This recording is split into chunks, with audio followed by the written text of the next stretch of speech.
Ayaw mga kasalon, sagutin ko lang yung tanong ng isang isang viewers natin. Pwede na daw ba siyang mag-abroad kahit na hindi siya nag-undergo ng training pero nag-work naman siya sa saloon. Ang problema mga kasalon, kapag hindi kasi nag-undergo ng proper training ang isang hairdresser, maaaring magkaroon siya ng problema pagdating dun sa abroad.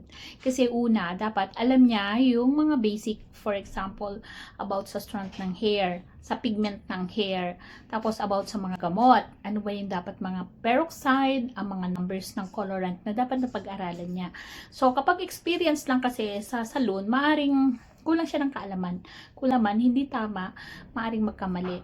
So yun ang problema kapag hindi nag-undergo ng training.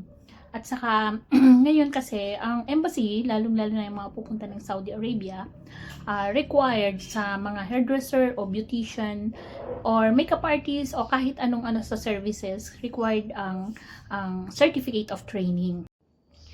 And kaya, inire-required talaga nila ng certificate of training. So, ibig sabihin, lahat ng mag-a-abroad dapat nag-undergo sila ng proper training, ng basic and advanced. Kasi kailangan ng advanced dahil ang gagawin natin doon ay mga customer. Hindi basta-basta customer kasi ang mga customer doon ay nagbabayad sila ng tama.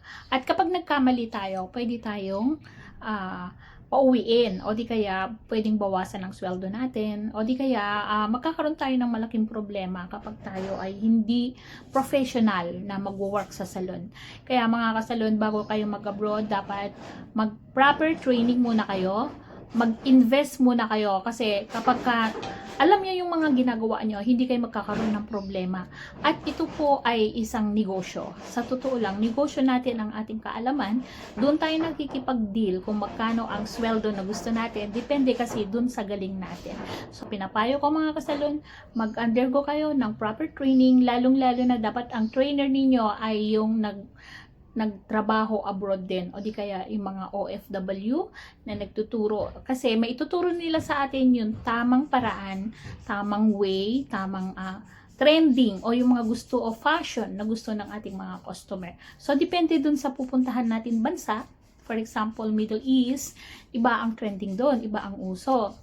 Europe, halimbawa papunta ka ng Europe country, iba din yung strand ng hair ng mga customer natin doon. So, dapat pinag-aaralan natin yon. Okay mga kasalon?